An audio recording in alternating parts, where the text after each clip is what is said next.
What's up, people? Bit of an off-the-cuff idea here. I went to the cinema last night to watch Spider-Man No Way Home and thought, do you know what? Why not do a little review about it? As a disclaimer, plenty of spoilers to come, plenty of ramblings.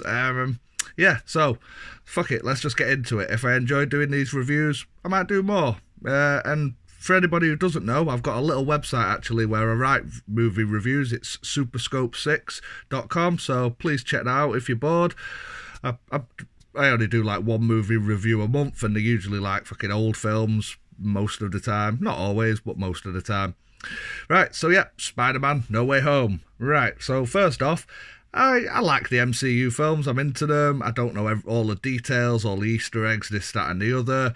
Obviously, I knew going into this we were on some of that fucking dimension, multiverse business.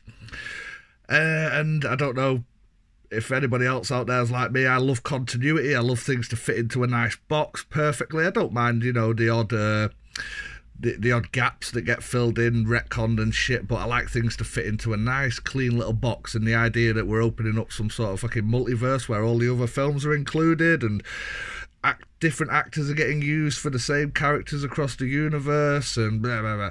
Yeah, I had trouble with it in my head. So anyway, I'm not going to give you the full story. I'm just going to give you like the tidbits and shit like that. I'm sure you're aware from the trailers that a major part of it is about Peter Parker's identity being revealed, and he's not happy with it, so he goes and sees Doctor Strange and asks Doctor Strange to do a spell to make everybody forget about that Peter Parker is Spider-Man, to forget about, Spider-Man's true identity.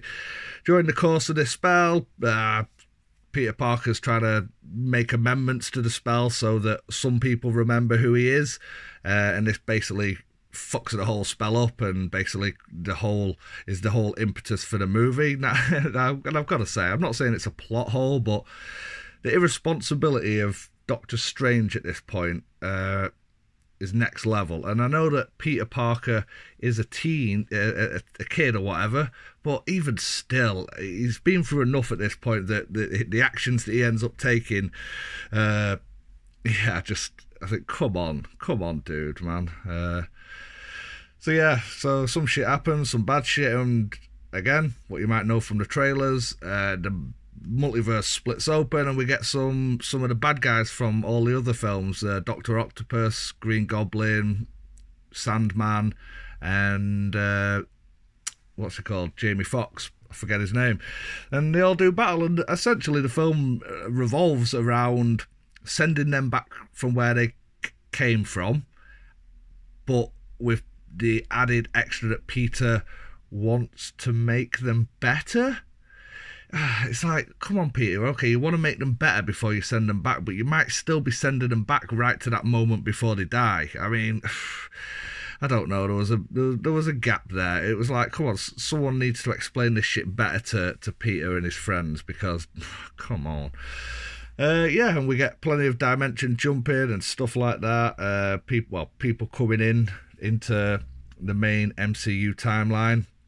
And of course, we get a couple of special guests who the rumours happen to be true. And I think Marvel did a good job of keeping it pretty much secret in terms of denials. But we got Tobey Maguire and Andrew Garfield. And I suppose here's another criticism of mine of the flick, that I don't know, I just thought every bit was funny, but there was too much dialogue that was like them just like joking around and having bromance and stuff like that, which is cool. It was all funny, but there was just so much of it. And I just felt Andrew Garfield was like, he was just goonified. He was like, just a bit, they made him a bit too like dweebish, like the butt of the jokes kind of thing. I don't know, he looked like motherfucking David Tennant. It was like Doctor Who was one of the Spider-Men. But yeah, still, like all the action, like the emotional moments between them, fucking hell, Aunt May dying. Oh, I was close to shedding a tear. I mean, there was a few moments in there that I thought, yeah, if they just pushed it a little bit or had a little bit more set up on an emotional front, bloody hell, I might have shed a tear. But I think as an MCU film, it's probably in some ways setting up the visual for the multiverse. It was kind of like a localized Spider-Man story, setting up what some of the avenues we're gonna see. I haven't actually watched WandaVision or Loki, but I'm assuming Loki gave us, so I don't know, some sort of incoherent idea of the multiverse, and then some sort of Korg explanation of what's going on, but didn't necessarily interact with our the official MCU. And WandaVision, not too sure, but were they like in their own little bubble, and then like at the end some shit happens where it's like, oh yeah, this is got to be affecting the whole MCU. So with Spider-Man, we got actually an idea how it could affect the MCU, based on that specific spell about people who know that Peter Parker is Spider-Man. We got this idea that people from different universes, different dimensions or whatever, who knew that Peter Parker was Spider-Man, were being drawn in. So anyway, yeah, that's the general gist. There was some good fighting, some nice level of emotional things. I'd say my favourite bit overall, which may be surprising because I didn't really care for the character in the first Spider-Man film with Tobey Maguire, was the Green Goblin. Thought that Willem Dafoe was the best. Doc Ock, amazing as well, but yeah, absolutely, the Norman Osborn was probably the highlight of the film. Yeah, so there you go. There's a quick review. Maybe that'll convince you to go and watch it with all those spoilers, or maybe you'll just disagree. Just like, tell me in the comments what you think. If I'm chatting shit, I think it was an alright film.